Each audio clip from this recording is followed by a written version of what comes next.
Welcome to the Binge-Worthy Writing Podcast, where we take a look at some of your favorite stories and we discuss what tricks, tips, and techniques make them bingeable. I'm Jonathan. I'm a published short story author and a screenwriter who really enjoys writing TV pilots, several of which have been under consideration by production companies. And I love telling stories. And I'm Jackie. I'm a story consultant and sensitivity reader for Jonathan's scripts as well as for other writers. And I love talking about stories and how they help create inclusive spaces for others. And we started the Binge-Worthy Writing Podcast because as I looked for ways of improving my craft, I noticed that many of the free resources out there on TV writing happen to discuss the same 2 or 3 episodes, and I wanted to create an alternative, one where we discuss episodes from what many people consider to be some of the greatest TV shows of all time. We're committed to amplifying more than just the same traditional voices, so we'll be looking at a variety of TV shows, some of which you know and love, and others you might not, but should consider checking out. Since this is our first season, we thought that we should dedicate this entire season to discussing pilot episodes. The first episode that sells a TV series and makes the audience want to watch more. Each of our podcast episodes this season will cover a different element that a TV pilot could use to become a successful, bingeable story.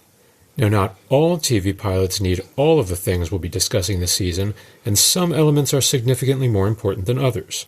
But having many of these elements present at once will definitely help to elevate any story to a higher level of writing.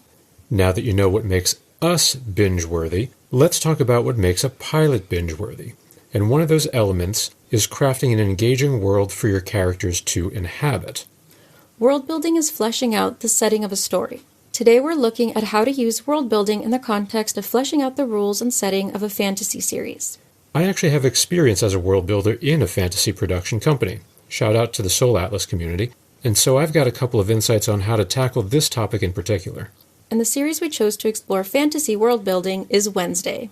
As many of you know, Wednesday is a dramedy, mystery/horror series that either is or once was the most viewed series on Netflix. It's released 2 seasons with more in production, and even though it's based upon the AddamsFamily, which started out as a comic strip and spawned many movies and TV series, the world building we're going to be looking at in this episode is introduced to us for the first time in Wednesday's pilot. So what we'll do now is we'll do a dramatic reading of a couple of scenes from the pilot that introduce the fantasy rules and setting of Wednesday, which we will be doing through fair use for the purposes of educating our audience. And every time something stands out to one of us, we'll stop the reading and talk about it.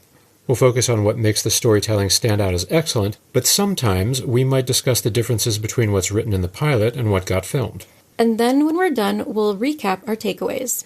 Also, quick disclaimer, even though Jackie and I are fans of Wednesday, we might occasionally make some mistakes about the show's lore. But really, we're here to give our takeaway on just the scenes we're talking about and what makes it compelling. And because this is a mystery series, we'll do our best to avoid spoiling anything about the series that doesn't happen in the pilot. And with that out of the way, let's get right to it. Okay, for purposes of orienting what we're going to be doing here, Jackie, why don't you read Wednesday? Okay. Wednesday, Chapter 1, Wednesday's Child is Full of Woe. Based on the characters created by Charles Addams. Fade in. Exterior Nancy Reagan High School, day, to establish. As All-American as Hostess Cupcakes and the NRA. The sign out front proudly declares Nancy Reagan High School, home of the Mustangs. Interior hallway, Nancy Reagan High School, day. Pre-class insanity reigns. Students frantically crisscross the frame. Through the technicolor throng of Jansport backpacks and Brady Melville ensembles, one face stands out, wearing a signature black dress and 2 perfect braids. Meet Wednesday Addams, 15. Her legendary wit is still sharper than razor wire, and puberty has amplified her uniquely warped worldview. She cuts a line through her fellow students like a great white through a school of tuna. As she walks, she is met with looks of fear or derision, both of which secretly please her. I'm not sure whose twisted idea it was to put hundreds of adolescents in underfunded schools run by people whose dreams were crushed years ago. But I admire the sadism. Up ahead, she sees a group of students gathered around a locker. Muffled screams echo from inside. As Wednesday approaches, the teens guiltily scatter. Suspicious, she wrenches open the locker door and out tumbles her brother, Pugsley Addams, 13. He's been hogtied with an apple shoved in his mouth. She unsympathetically yanks the apple free. I want names. I don't know who they were. Honest. It happened so fast. He begins to blubber. Wednesday's cool demeanor cracks. Pugsley, emotion equals weakness. Pull it together now. But when she grips his shoulders, her head whips back and she experiences a psychic vision. It's liquid and blurred at the edges. In a series of visceral flashes, she sees 3 teen boys grab Pugsley, tie him up, and stuff him in the locker. All wear red and white varsity jackets emblazoned with the school stallion mascot, and Water Polo Gods printed on the back. The vision ends. Back to scene. I'd like to stop there real quick. There was a bit of an introduction to who the character is. Also, Wednesday's lines were voiceover, just in case that wasn't apparent to our listeners here. So the audience is getting direct information from Wednesday. So just quick note on that.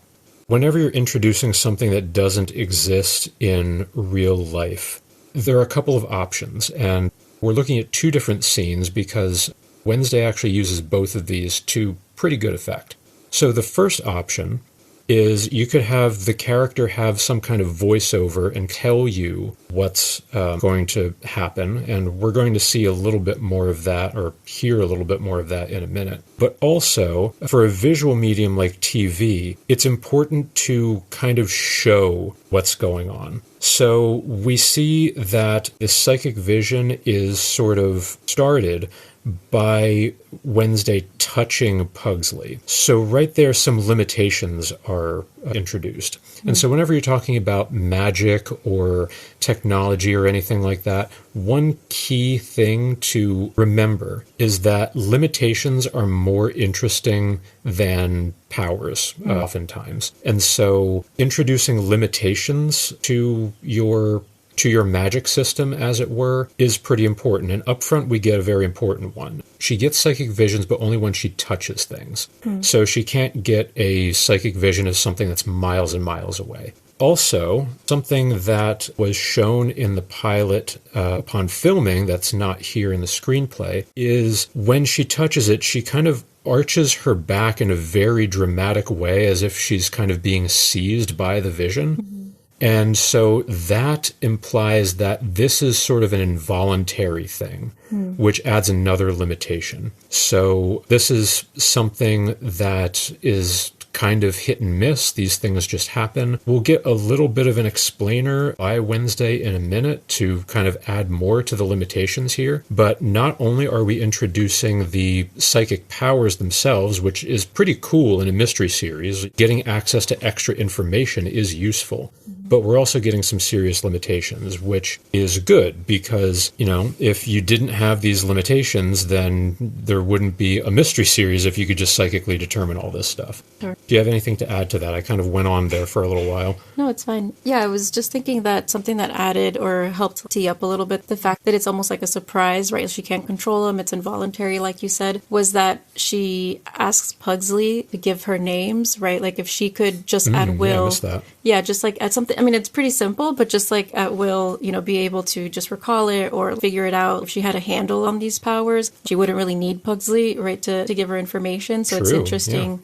Yeah, so it's a subtle way of telling us that this isn't something that she just has power over, or at least control over right away. Another thing that right in the first couple paragraphs of the first page are showing the dynamics that she has with other people her age, right? So like peers or even teachers. So she's in a very everyday setting for a teenager, right? Like going to school, it's mandatory right, for the most part. And seeing that, even how they describe it, she parts the crowds or like waves of students like a great white shark, right? Going into a school of tuna. And I think just the contrast there tells us a lot about how she does or doesn't fit into the world that she's in, right? So very much contrast of how she looks, like, you know, the colors, and then her black and white, or her signature look of just fully black if she can. And then on top of that, just how she likes that the students have this trepidation around her and she does stand out. It was just very stark when you see it visually, because I believe they don't say it here because I don't think this is a filming or shooting script, but you have like a bird's eye view of how everybody just parts and leaves her alone, and she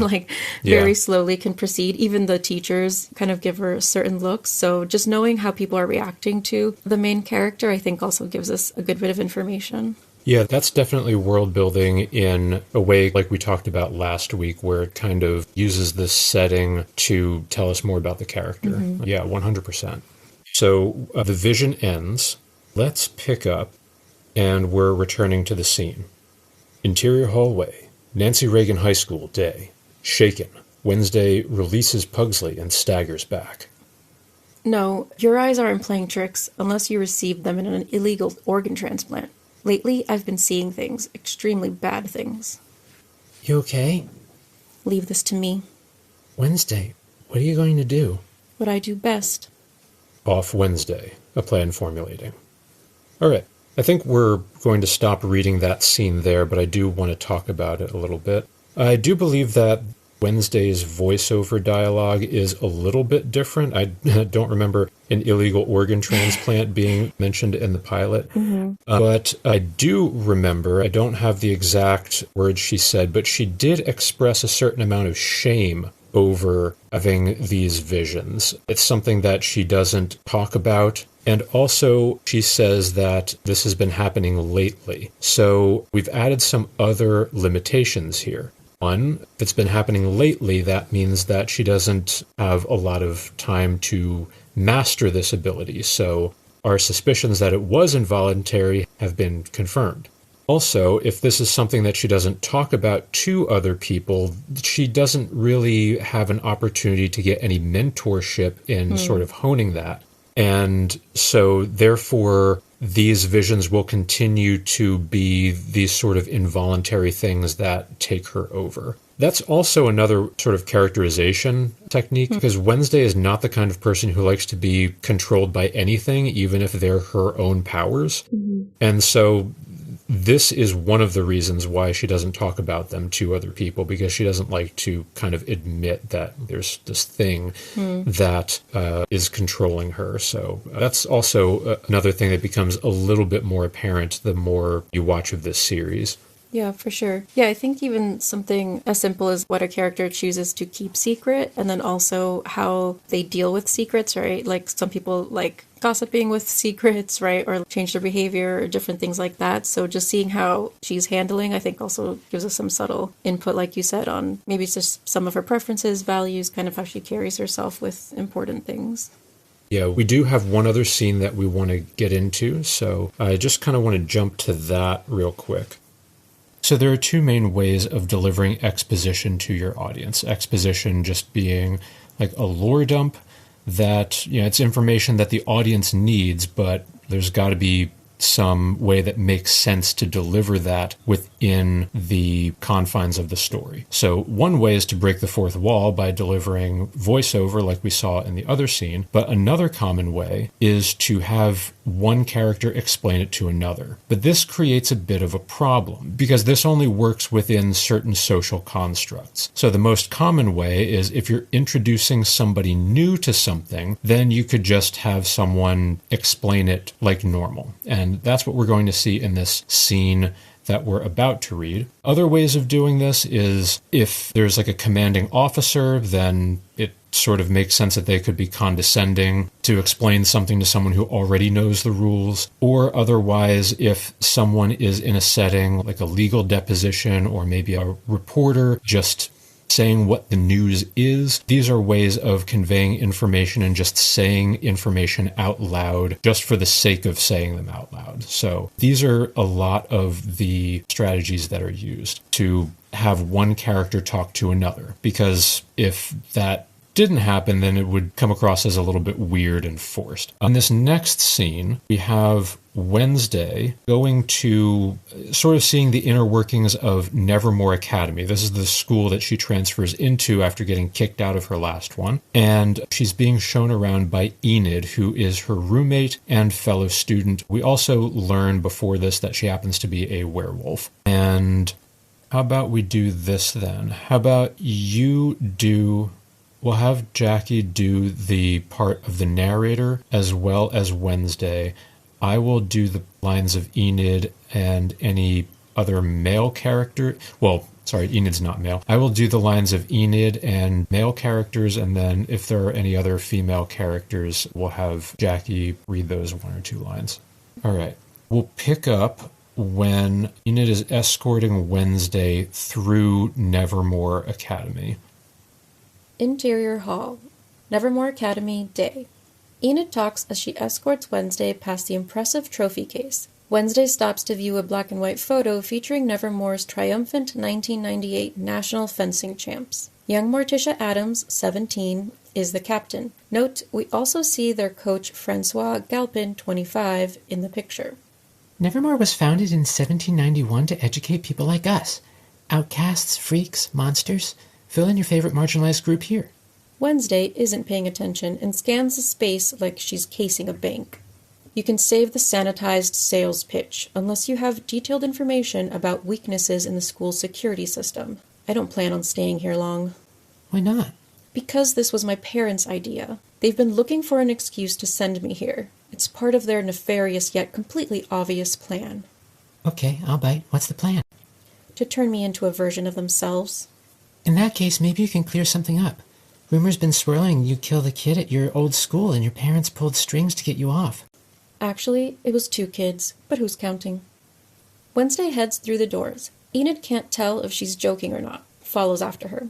Okay, the part that I really wanted to zoom in on out of all that was when Enid was saying about the foundation of the school. So she said, Nevermore was founded in 1791. So this is not something that just casually comes up in conversation. You need to have someone kind of like being a tour guide in order to give this information. And so there's this dynamic of one person has the information, the other person needs the information, and it makes sense to be engaged in this sort of back and forth. That's part one of what I wanted to zoom in on. Another thing I wanted to zoom in on is it says, outcasts, freaks, monsters, fill in your favorite marginalized group here. So it's no secret that often in fantasy and sci-fi and things of a speculative nature, these genres are used as social commentary for things that are in the real world. And so here, they kind of just say what it is, where it's like, oh, like at Nevermore, like the social commentary that we are focusing on is this is a school for people who see themselves as marginalized in some way, shape, or form. Now, it's not often that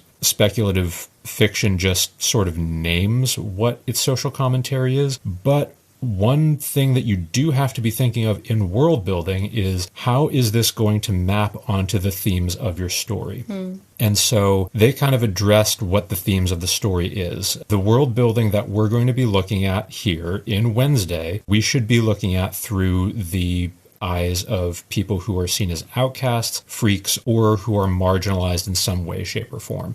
And all the world building kind of ties back into those themes. So having world building that supports your theme is really the best way of doing fantasy world building. Because if you're not having your world building support your themes, then you're just kind of doing it for show, as opposed to sort of building it into the story at large. All right. So now we're going to see a little bit more of Nevermore. Exterior quad, Nevermore Academy, day. The octagonal space features a large courtyard encircled by arched cloisters. An ancient gnarled tree sprouts from the reflecting pool in the middle of the space. It's lunchtime and students and faculty relax. They are a unique bunch. Welcome to the quad. It's a pentagon. The whole snarky goth girl thing may have worked in normie school, but here things are different. Let me give you the quick wiki on Nevermore's social scene. Wednesday looks around, unimpressed by the packs of kids huddled in different sections of the courtyard. I'm not interested in joining some adolescent tribal cliché. Then use it to fuel your obviously bottomless pit of disdain. There are many flavors of outcasts here. Let me pause here before we get into something that I want to talk about a lot more. They kind of addressed a dynamic here which is important to address. So Wednesday is obviously completely uninterested in hearing what Enid has to say, yet Enid still goes on to say it anyway. So they're kind of calling out the fact that this doesn't make sense for Enid to be giving her all this information. And so Enid found an excuse, which is Wednesday's disdain. Like, hey, here's more information to fuel like your hatred of this place. So she found a way to normalize this interaction and make it make sense within the social construct that they are in. And that is key in order for any exposition to make sense. Another thing that they kind of call out right on the nose a little bit here is Enid says, let me give you the quick wiki on Nevermore's social scene. So she just says up front, hey, I'm about to give you some important information. So you don't always have to do this, and usually you only call out when you're doing this when you feel like you might not be able to get away with it. So, like, by kind of calling out the fact that, like, hey, this is going to read a little bit like a Wikipedia entry helps soften the blow when that Wikipedia entry comes. So that is one technique you can use by just saying, like, hey, like, we're just kind of going to hit the high points here. But we do cover a lot of ground really fast, and that is one of the reasons why I wanted to do this scene in particular, because I do think that even though they're calling things out like this, they do cover a lot of ground really well. I don't know if you have anything to add. Yeah, I think that Enid, like, continuing anyway does make sense on a couple different levels in addition to what you mentioned. First, like, we didn't read this part, but the principal asks her to give her a tour of the school, so part of it could just be in like, a previous scene, yeah, so part of it could just be like, okay, well, I was told to do this, so I'm going to give you the tour that maybe, you know, I know or I give people. And then I think the other is also to tell us a little bit about Enid herself. Like, she seems like a very optimistic, chipper person, and like she's willing to try to include Wednesday, even if she like really isn't showing much interest. I think also, like, if the school is for outcasts, there is something about wanting to band together as outcasts, or at least like not wanting to be like a jerk to somebody else, you know, because usually you are on the receiving end of that as an outcast. So I think it could make sense in a couple ways. And then the last thing is later, I don't think it's a huge spoiler, but like later in this episode, we find out that Enid actually has like a gossip blog or vlog or something like that people tune into because she's always like, you know, dishing the goss. So, I mean, it would also make sense on that front. True. Yeah. Yeah. Excellent points all around. All right, so I stopped in the middle of Enid's lines here, so I'll just pick up as her. But the four main cliques are fangs, furs, stoners, and scales. She points to a shaded alcove where a group of tall, pale, angular teens, all wearing Ray-Bans, sip blood from eco-friendly, matte black hydro flasks. I'd like to stop there. So there's actually a bit of a literary technique going on with Enid's line. There are four names that she has: fangs, furs, stoners, and scales. This is actually some pretty good world building here. So not only do you have cliques, these cliques are specific to various, we'll call them creature types for lack of a better term. Maybe we could say monster types. That word's a little bit loaded when it comes to, like, you know, marginalized groups specifically, but they're also alliterative. So we have fangs and furs, that's two Fs, and we also have stoners and scales. And all of these have to do with like the creature types that we're talking about. And they all give us clues as to what these types might be. And so the first one, which we started to get a description of, were teens wearing sunglasses, sipping blood. So right away, it's like, okay, well, these must be the fangs. They are like vampires. And so right off the bat, like from a world building point of view, whenever you're trying to build anything in a world, you always have to think, okay, what does the audience already know? And how can we sort of use that to build our world? So if you're in some sort of horror setting, your audience is already going to expect there to be vampires and werewolves. So you get those two for free, basically. And so this show knows this, and so they're like, okay, like, you know there's going to be vampires here, so let's just show them first. And that's sort of what we're doing here. And not only are we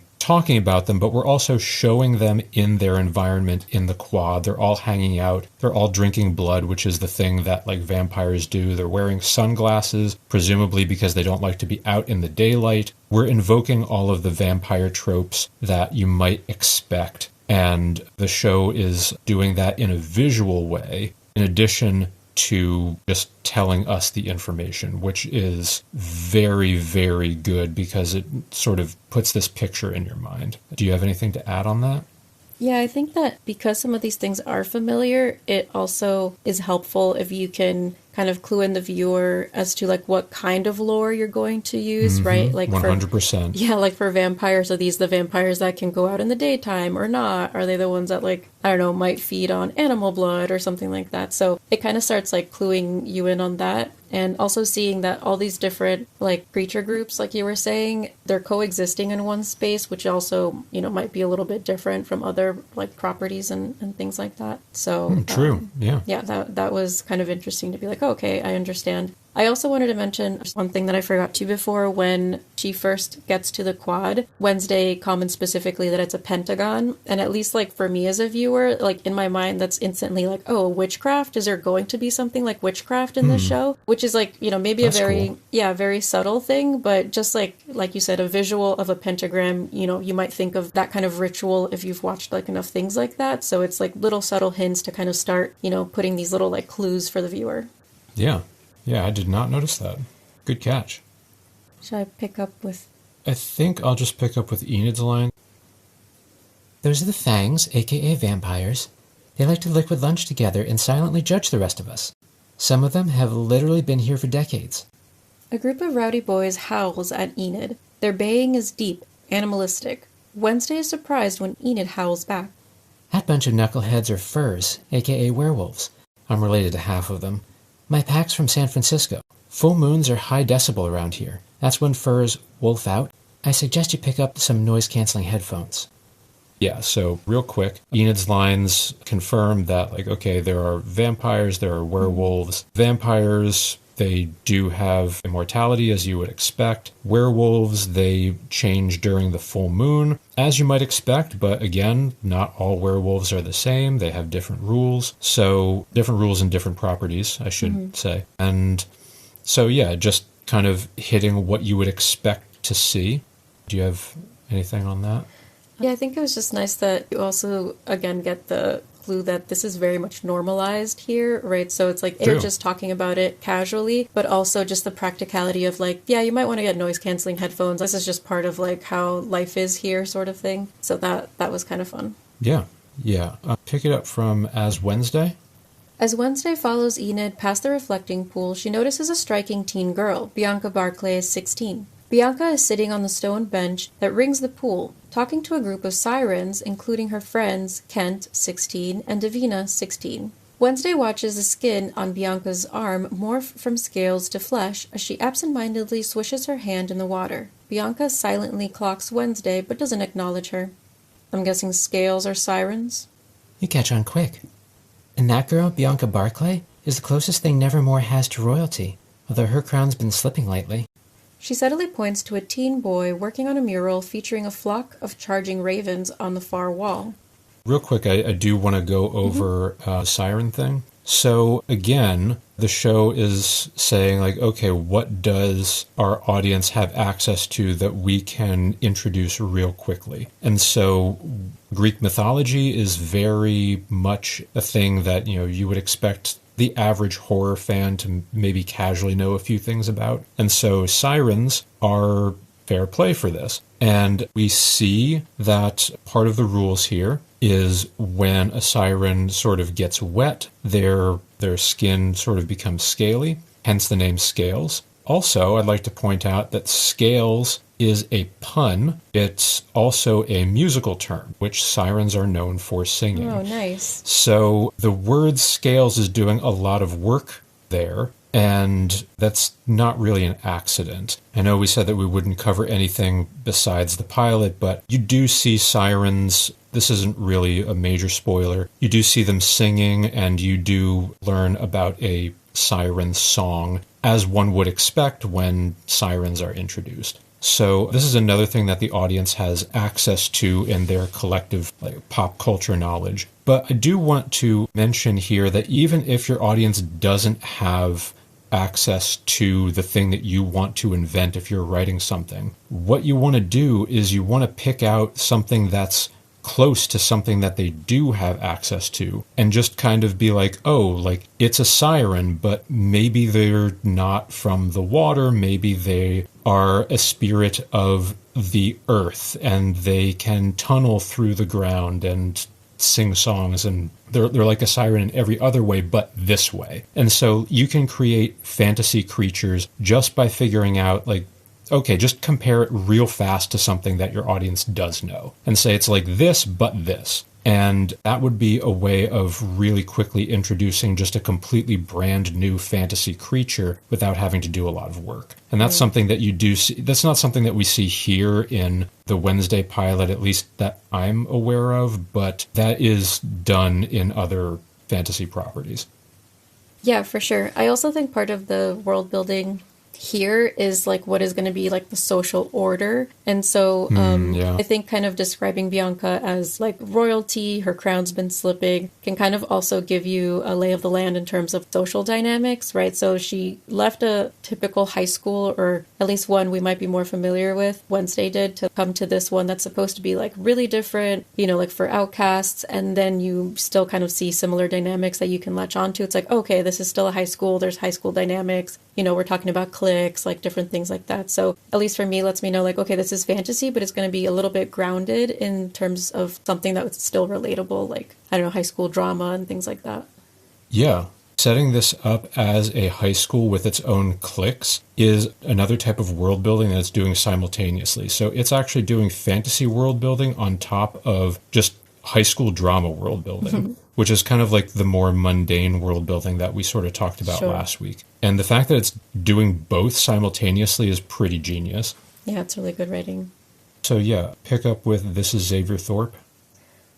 This is a Xavier Thorpe, 16. Enid whispers conspiratorially. Bianca used to date Xavier Thorpe, but they broke up at the beginning of the semester. Reason? Unknown. Fascinating. I know, right? My vlog is the #1 source for Nevermore Goss. Yo, Enid, you're not going to believe the dirt I heard about your new roommate. Ajax Petropolis, 16, approaches, wearing a purple school-issued beanie that covers his head of limp snakes. He's Enid's secret crush, and her cheeks immediately flush. She eats human flesh. Totally chowed down on that kid she murdered. Better watch your back. He stops when he sees Enid's mortified face pointing behind him. He turns and finds Wednesday. Actually, I fillet the bodies of my victims and feed them to my menagerie of pets. Ajax stares at her. Enid interjects, embarrassed. Ajax, this is my new roommate, Wednesday. Whoa, you're in black and white? Like a living Instagram filter. Ignore him. Gorgons spend way too much time getting stoned. And I think that's really the last bit that I kind of wanted to comment on. I wanted to comment on the last group that they alluded to, which is stoners. And so the last sort of fantasy creature that we're introducing, again from Greek mythology, is Gorgons. This being the rarely seen male version. All the ones in Greek mythology are female. But anyway, so in the pilot, you do see that there's a little bit of a snake that does slither down out from the beanie to kind of show that, yes, there are snakes under there, to kind of sell that this is a thing. But unlike Greek mythology, they do actually show a rule here by the fact that nothing happens. Normally, when you look into the face of a Gorgon in Greek mythology, that's when someone turns to stone. But here, Wednesday and Enid both do not turn to stone, even though it very clearly says that Ajax is looking at them. And one bit of world building that we do learn, this isn't in the pilot, but it's also not that big of a spoiler, is that the way that Gorgons work in this universe is that when you have the snakes on display, that is the thing that turns people to stone when they see that, when like the snakes look you in the eyes. And And so in the pilot, they do have the head of one of the snakes sliver down just to kind of show that, like, hey, this is a Gorgon, but it slithers right back in without looking at anybody. And so we know that there are certain situations where Gorgons can look at people without turning them to stone, which is a departure from what you would probably expect if you're an expert in Greek myth. And so this gets back into that thing that I was talking about a minute ago, where it's thing A, except like there's this limitation that we're actually imposing in this person's favor so they can have a social life. You wouldn't really be able to have Gorgon High School if everybody was going around turning each other to stone, without any sort of limitations on that power. But yeah, I thought that was a very effective way of world building the Gorgon's power by something not happening that you would normally expect to happen. Yeah, for sure. I also think this is a small thing, but in the way that they filmed the scene, instead of having Wednesday pop up behind Ajax and then he turns around quickly, she's actually silhouetted by Enid. And then when it comes to, you better watch your back, Wednesday just kind of peeks out from behind Enid. So it was like an interesting way of like just adding a little comedy with this like reveal. I just thought that was funny. Yeah, that's a good catch. Thanks.